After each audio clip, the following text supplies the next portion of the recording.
Hello students, I am Nidhi Shrestha, Assistant Professor in NIT Pharmacy Institute, Greater Noida. So today I will deliver the lecture on gravimetry, which is related to the purity of the precipitate,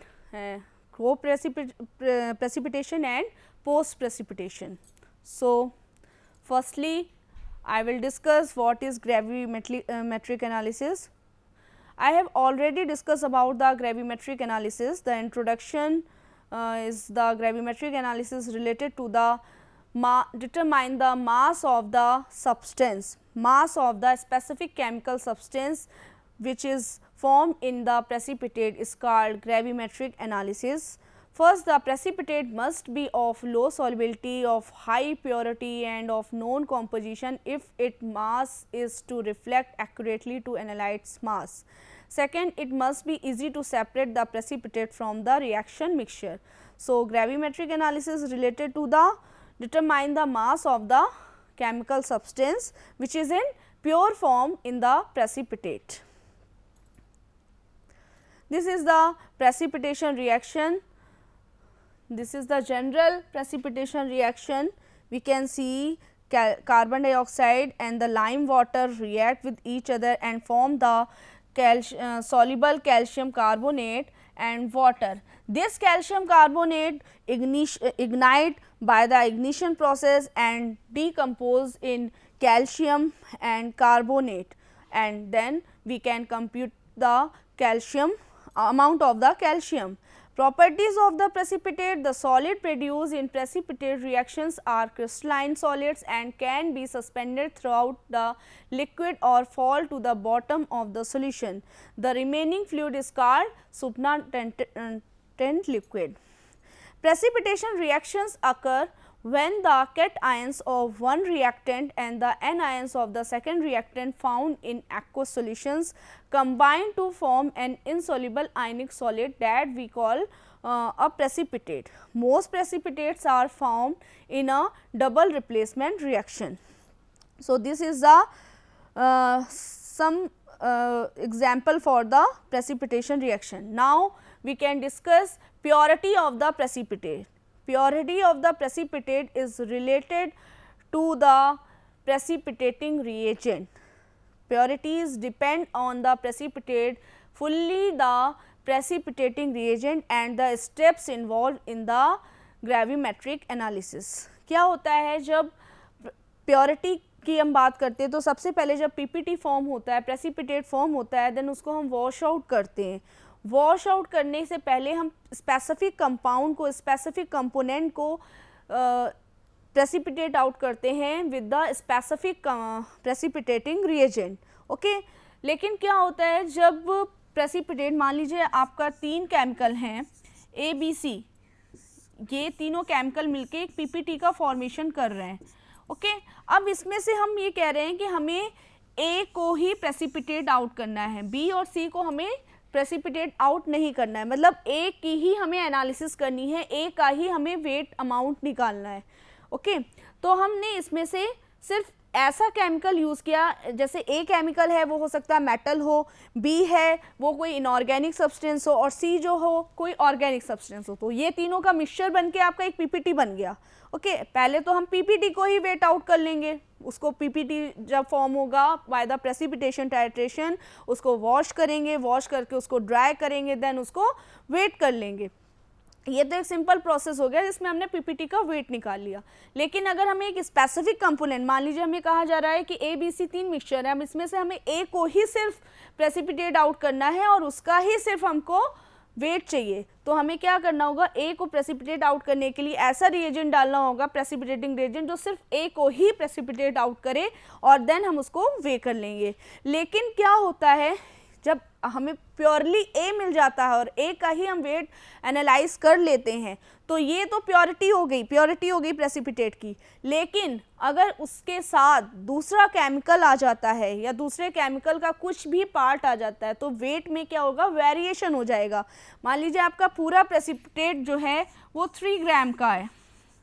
अब इसमें से अगर हम सिर्फ ए की बात करें तो ए जो है उस पीपीटी में सिर्फ 1 ग्राम होना चाहिए. लेकिन हमने अगर इसमें दूसरे केमिकल की इम्प्योरिटी आ गई तो इसको वेट आउट किया तो इसमें ये आ गया 2 ग्राम का। अब 2 ग्राम का आने का मतलब है, आना तो ये 1 ग्राम का चाहिए था बट इसमें 2 ग्राम आ रहे हैं, तो इट मीन्स कहीं ना कहीं इसमें कोई दूसरे केमिकल की इम्प्योरिटी आ गई, तो it is the impurity of the precipitate. Okay, तो purity of the precipitate depend when, जब हम केवल एक ही कंपाउंड को प्रेसिपिटेट आउट करते हैं और एक उसका एग्जैक्ट वेट हमें मिल जाता है। लेकिन अगर उसके दूसरे कंपाउंड की इम्प्योरिटी आ रही है, उसका वेट चेंज हो रहा है, तो इट मीन्स कहीं ना कहीं इम्प्योरिटी आ गई है दूसरे केमिकल की। तो this is the impurity of the precipitate. अब ये कैसे आ सकती है, इसके 2 प्रोसेस होते हैं। फर्स्ट इज द को प्रेसिपिटेशन और दूसरा होता है पोस्ट प्रेसिपिटेशन। तो पहले हम को प्रेसिपिटेशन देखेंगे। को प्रेसिपिटेशन और को precipitation is the carrying down by a precipitate of a substance normally soluble under the condition of the employed. Analogously, in medicine, co-precipitation is specifically the precipitation of an unbound antigen along with the antigen body complex. ये बोला जाता है co-precipitation के process को, antigen along with an antigen antibody complex। इसमें क्या होता है, जैसे एग्जाम्पल हमने फिर यही एग्जाम्पल लेते हैं कि ए बी सी 3 केमिकल हैं। अब इसमें से हम कह रहे हैं कि हमें सिर्फ ए को ही एनालाइज करना है, ए का ही वेट चाहिए। हमने ए को प्रेसिपिटेट आउट कर लिया, लेकिन ए के साथ बी का या फिर सी का किसी भी केमिकल की इम्प्योरिटी आ गई, मतलब कोई भी केमिकल साथ में आ गया, तो साथ ही साथ इम्प्योरिटी का आने का मतलब हुआ को मतलब साथ में, टुगेदर। तो इसका मतलब ये एंटीजन है, ये एंटीबॉडी है, अब दोनों का एक तरह से कॉम्प्लेक्स बन गया, तो ये दोनों प्रेसिपिटेट आउट होके आ गए और जो आपका मेन प्रेसिपिटेट है जो हमें चाहिए था वो इम्प्योर हो गया। तो दिस प्रोसेस इज कॉल्ड को प्रेसिपिटेशन। इस तरह से प्रेसिपिटेशन होता है। एनायन और कैटायन मिलके न्यूक्लिएशन और क्रिस्टल ग्रोथ का फॉर्मेशन करते हैं। देन एग्लोमरेशन होता है, इसमें जो पार्टिकल्स होते हैं वो एक साथ हो जाते हैं। देन प्रेसिपिटेशन होता है, फिल्ट्रेशन होता है और लास्ट में कैल्सिनेशन होता है। तो this is the formation of the precipitate. Co-precipitation methods involve the typical co-precipitation synthetic methods are metals formed from aqueous solutions by reduction from non-aqueous solution, electrochemical reduction and decomposition of the metal organic precursors, oxide formed from aqueous and non-aqueous solution, and metal chalconides formed by reaction of molecular precursor. The advantage of the co-precipitation methods are the high yield, the high product purity and the lack of necessity to use organic solvent, easily reproducible and low cost. जो advantage अगर हम देखते हैं co-precipitation की, तो इसमें जो compound की yield होती है वो हाई होती है, प्योरिटी हाई होती है तब होती है जब इसको हम चेंज कर देते हैं, इसके प्रोसेस में को फिर से रिप्रेसिपिटेट आउट कर देते हैं और by the other organic solvent के थ्रू, और इसकी कॉस्ट जो होती है वो लो होती है। तो this is the there are 4 types of coprecipitation. First is surface adsorption, second is mixed crystal formation, third is the occlusion and the fourth is mechanical entrapment. What is surface adsorption? When impurity absorb in surface, जब impurity जो है, जैसे आपका chemical, आपने chemical precipitate out किया वो यहाँ पे आ गया, एक केमिकल को आपने प्रेसिपिटेट आउट किया था वो यहाँ पे आ गया, दूसरा जो बी केमिकल है वो आके सरफेस पे, इसके सरफेस पे इकट्ठा हो जाए, तो ये हो गई बी या सी कोई भी केमिकल आके इसकी सरफेस पे एक जगह पे इकट्ठा हो जाए, तो ये हो गया आपका सरफेस एडजॉर्प्शन। जो इम्प्योरिटी आई वो आपके जो मेन प्रेसिपिटेट है उसके सरफेस पे एड्जॉर्ब हो गई। And the contamination of PPT with large specific surface, और जो भी कंटामिनेशन होगा पीपीटी का वो लार्ज स्पेसिफिक सरफेस पे हो जाएगा, इसकी वजह से आपका पीपीटी जो है कंटामिनेट हो जाएगा।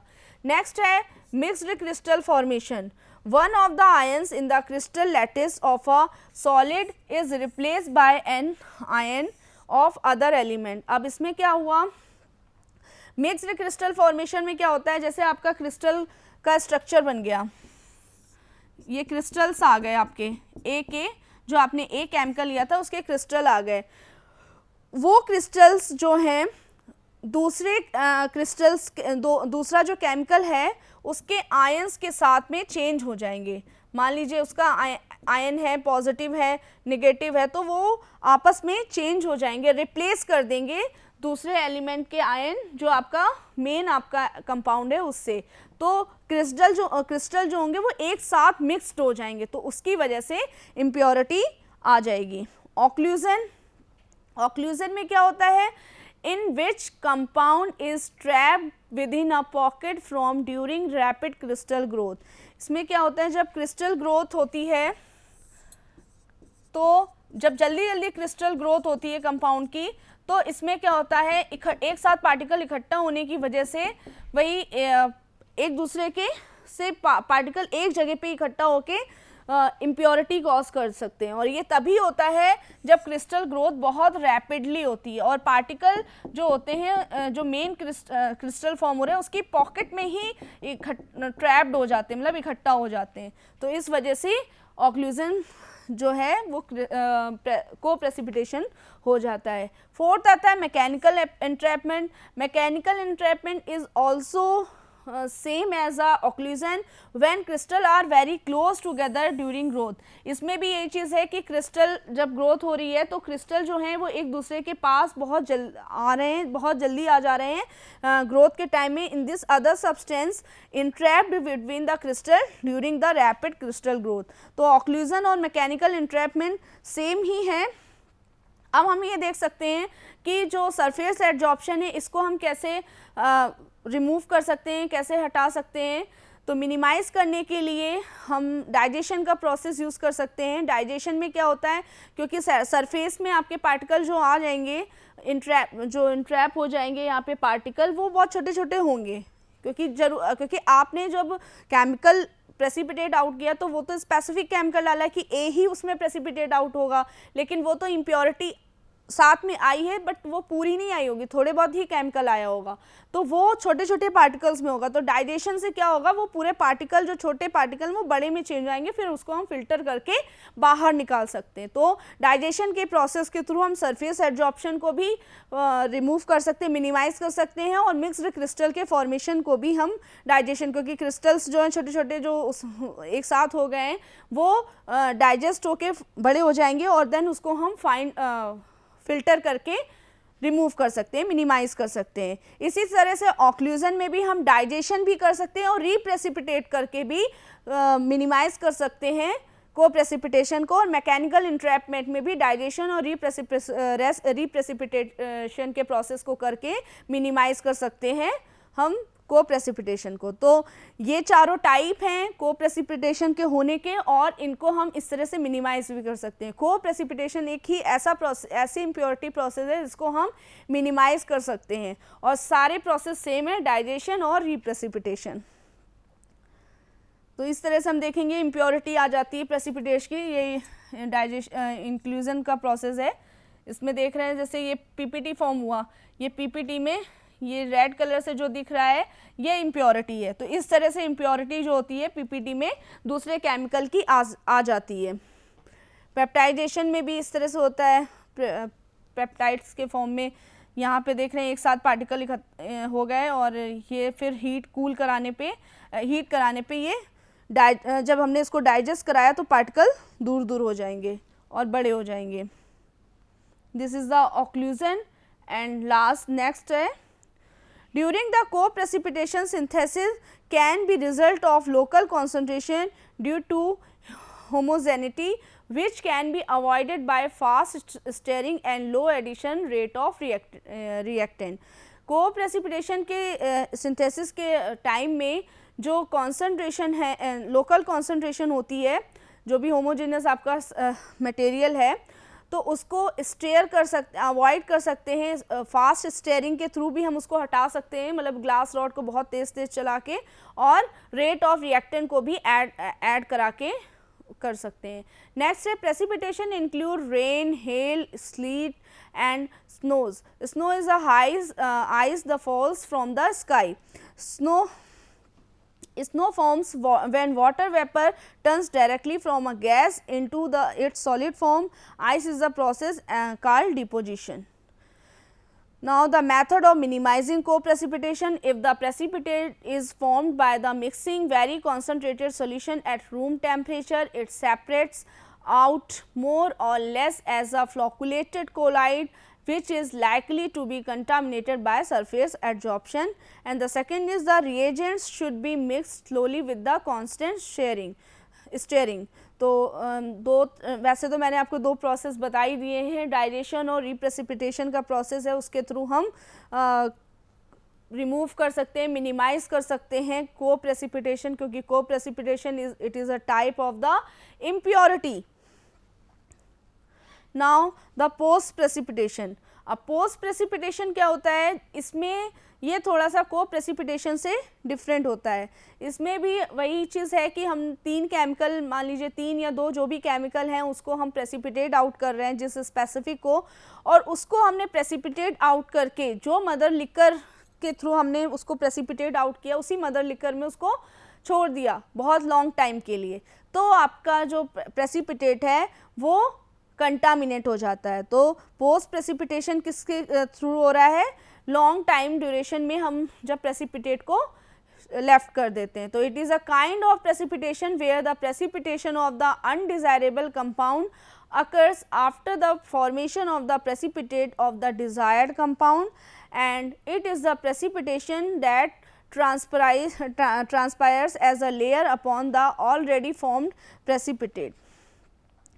The precipitation post precipitation and occurs on the surface of the first precipitation after its formation. For example, formation of calcium as calcium oxalate in the presence of magnesium, but it produce presence of magnesium oxalate gradually, but it produce error in determine. For example, mercury sulfide is in 0.3 ml HCl in the presence of zinc ions, but later you get zinc sulfide precipitation. तो हम यहाँ देख रहे हैं कि जैसे हमने calcium को फॉर्मेशन कैल्शियम का कर रहे हैं, तो लेकिन उसमें जो ऑक्सिलेट की इम्प्योरिटी है उसके आने की वजह से, क्योंकि जब कैल्शियम को हमें एस्टिमेट करना होता है, कैल्शियम को कंप्यूटेड उसकी वैल्यू देखना होता है, तो हमें उसको ऑक्सिलेट आयन के साथ में रिएक्ट कराना पड़ता है, जिससे कि कैल्शियम ऑक्सिलेट के पीपीटी फॉर्म होते हैं.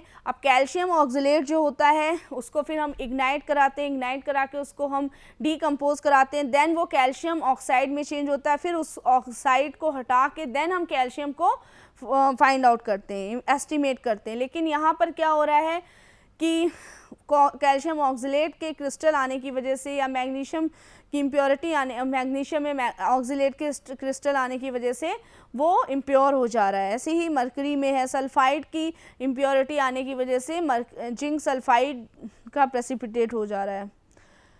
नाउ द डिफरेंस बिटवीन को प्रेसिपिटेशन एंड पोस्ट प्रेसिपिटेशन. सबसे पहला डिफरेंस ये है कि को प्रेसिपिटेशन जो है वो साथ साथ होता है और पोस्ट प्रेसिपिटेशन लॉन्ग टाइम में के लिए होता है. ठीक है, तो पोस्ट प्रेसिपिटेशन लॉन्ग टाइम छोड़ने की वजह से होता है. तो co precipitation is a kind of precipitation where soluble compounds in a solution are eliminated during the course of precipitation, and the post precipitation is a kind of precipitation where the precipitation of the undesirable compound occurs after the formation of the precipitate of the desired compound. तो को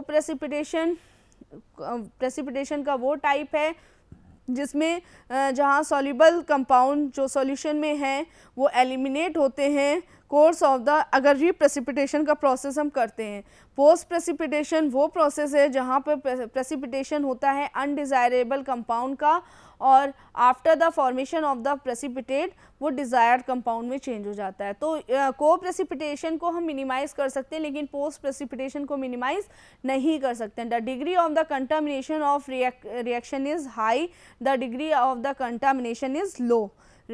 इसका contamination की degree high होती है क्योंकि इसमें साथ ही साथ इसमें तो ये होता है कि अगर हमने मदर लिकर में हमने छोड़ा तभी हमारा कंपाउंड जो है कंटामिनेट होगा, लेकिन इसमें साथ ही साथ इम्प्योरिटी आने की वजह से दूसरे केमिकल की इसका डिग्री ज़्यादा हाई होती है। It is a precipitation that transpires simultaneously by more than one soluble compound in a single solution and it is a precipitation that transpires as a layer upon the already form the precipitate. तो इसमें क्या होता है, इसमें तो दूसरे component की impurity आ जाती है, लेकिन पोस्ट प्रेसिपिटेशन में क्या होता है, लेयर फॉर्म हो जाती है मदर लिकर की, जिसकी वजह से इम्प्योरिटी आती है। The precipitation and occurs on the surface of the first precipitation after its formation. The contamination increases in post precipitate by mechanical or thermal process and the digestion, but in co-precipitation contamination is low. अगर post precipitation है और उसमें हम mechanical या thermal process के through digestion का process कर रहे हैं तो और वो बढ़ेगा, क्योंकि मदर लिकर में छोड़ने की वजह से उसमें पहले ही इतनी इम्प्योरिटी आ चुकी है, अब उसको और हीट कराएंगे और डाइजेस्ट तो वो बढ़ेगा, लेकिन को प्रेसिपिटेशन उतना ही लो हो जाता है। The magnitude of contamination by post precipitation much be greater इन को प्रेसिपिटेशन।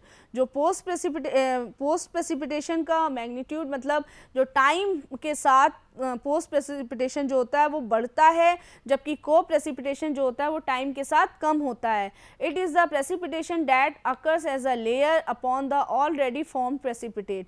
और ये पोस्ट प्रेसिपिटेशन एक ऐसा टाइप का प्रेसिपिटेशन है जो ऑलरेडी फॉर्म प्रेसिपिटेट है उसमें एक लेयर फॉर्म कर लेता है मदर लिकर की।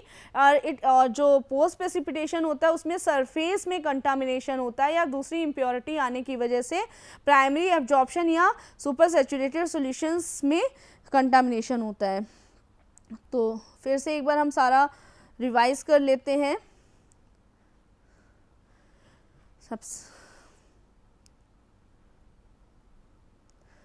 प्योरिटी ऑफ द प्रेसिपिटेट, क्योंकि मेन हमें यही देखना था, प्रेसिपिटेशन में प्योरिटी अगर हमें चाहिए तो हमें प्रेसिपिटेट को अच्छे से वॉश आउट करना होगा और उसी प्रेसिपिटेटिंग रिएजेंट को यूज़ करना होगा, जिससे आपका जो मेन कंपाउंड है जो स्पेसिफिक कंपोनेंट है जिसको हमें प्रेसिपिटेट आउट करना है, ठीक है। लेकिन अगर हम वॉश नहीं कर रहे हैं या प्रेसिपिटेट को डायरेक्ट यूज़ कर ले रहे हैं तो आपका प्रेसिपिटेट कंटामिनेंट होगा। उसमें फिर दो टाइप के कंटामिनेशन आते हैं प्रेसिपिटेट के। पहला होता है को प्रेसिपिटेशन, दूसरा होता है पोस्ट प्रेसिपिटेशन। को प्रेसिपिटेशन में क्या होता है, जो कंपाउंड होता है उस जो मेन कंपाउंड होता है उसमें इम्प्योरिटी दूसरे केमिकल की साथ में ही आ जाती है। को मतलब साथ में ही उसके आ जाती हैं, और वो कैसे आती हैं, जब हम प्रेसिपिटेट आउट करते हैं तो दूसरे केमिकल के थोड़ा थोड़ा पार्ट आ सकता है पीपीटी के साथ में, जो स्पेसिफिक कंपोनेंट हम ले रहे हैं, और उसको फिर हम मिनिमाइज़ भी कर सकते हैं। मिनिमाइज़ करने के लिए भी डिफरेंट तरीके होते हैं, लेकिन उसके पहले को प्रेसिपिटेशन होता मतलब कैसे कैसे टाइप से है। टाइप्स 4 टाइप के होते हैं। फर्स्ट है सरफेस एब्जॉर्प्शन, सरफेस में जब आपका प्रेसिपिटेट एब्जॉर्ब हो जाता है। The second is a mixed crystal formation, formation of the mixed crystal and occlusion when the other anion of the other cation of the element trapped in the pocket of the PPT and mechanical entrapment is the last topic। तो surface adsorption में हमने देखा कि जो contamination होता है PPT का large surface specific area में होता है, इम्प्योरिटी एब्जॉर्ब हो जाती है सरफेस में। इस तरह से जैसे जो मेन पीपीटी है उसके ऊपर ही उसके सरफेस पे इम्प्योरिटी एब्जॉर्ब हो जाती है। इसको हम मिनिमाइज़ कर सकते हैं बाय द डाइजेशन प्रोसेस और by the reprecipitation. Mixed crystal formation में क्या होता है, क्रिस्टल लैटिस जो स्ट्रक्चर होता है सॉलिड क्रिस्टल लैटिस, उसमें दूसरे आयन का एंट्रैपमेंट होता है और वो चेंज हो जाते हैं, आयन्स आपस में रिप्लेस कर देते हैं एक आयन को दूसरे, तो वो मिक्स्ड क्रिस्टल बना लेते हैं, इसकी वजह से कंटामिनेशन आ जाता है दूसरे केमिकल का। नेक्स्ट आता है ऑक्लूजन। ऑक्लूजन में हमने देखा कि जब क्रिस्टल ग्रोथ बहुत रैपिड होती है तो रैपिड होने की वजह से जल्दी जल्दी क्रिस्टल ग्रो होते हैं और उसमें दूसरे आयंस जो सैंपल है उसके क्रिस्टल भी आके उसमें ट्रैप्ड हो जाते हैं जो मेन क्रिस्टल हैं। तो इस तरह से इम्प्योरिटी कॉज हो जाती है। नेक्स्ट है मैकेनिकल इंट्रैपमेंट। इसमें ये ऑक्लूजन के सेम प्रोसेस होता है। इसमें क्रिस्टल जो होते हैं वो बहुत क्लोज होते हैं एक दूसरे के, जब ग्रोथ का टाइम होता है, और ये तब होता है जब बहुत रैपिड क्रिस्टल ग्रोथ होती है, तो ये भी एक दूसरे को इंट्रैप कर लेते हैं और इंट्रैप होके इम्प्योरिटी कॉज कर देते हैं। इस तरह से प्रोसेस देखते हैं कि इस तरह से प्रेसिपिटेट है, इसमें बीच में आपका इम्प्योर केमिकल जो है इस तरह से पीपीटी के फॉर्म में आ जाता है। ऑक्लूजन में उसी जगह पे ट्रैप्ड हो जाता है। टाइप ऑफ को precipitation in which impurities are trapped within a growing crystal. Now post precipitation sometimes are post precipitate in contact with the mother liquor is contaminated by the precipitation of an impurity.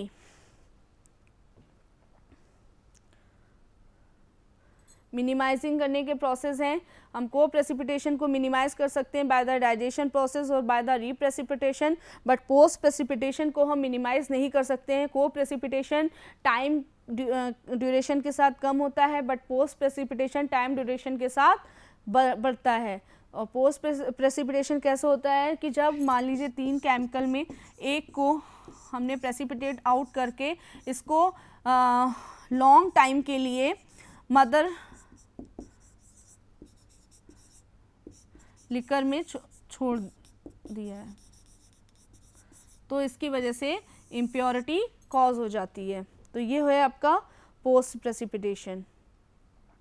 हमने difference देखा, तो degree of contamination जो post को precipitation की ज़्यादा high होती है, क्योंकि को प्रेसिपिटेशन हो ही सकता है हमेशा। आप जब केमिकल को प्रेसिपिटेट आउट करोगे तो उसके साथ दूसरे केमिकल आने के चांसेस होते हैं, बट पोस्ट प्रेसिपिटेशन तभी होगा जब आप प्रेसिपिटेट को बहुत देर के लिए छोड़ोगे। ये आप पे ही डिपेंड करेगा, इसीलिए इसका जो कंटामिनेशन है इसको हम रिमूव नहीं कर सकते हैं, क्योंकि उसमें मदर लिकर को बहुत टाइम तक उसमें छोड़ने की वजह से उसकी इम्प्योरिटी आ चुकी होती है। लेकिन को प्रेसिपिटेशन में साथ ही साथ इम्प्योरिटी आ गई तो उसको हम डाइजेशन या रीप्रेसिपिटेशन के प्रोसेस के थ्रू उसको रिमूव कर सकते हैं। Thank you.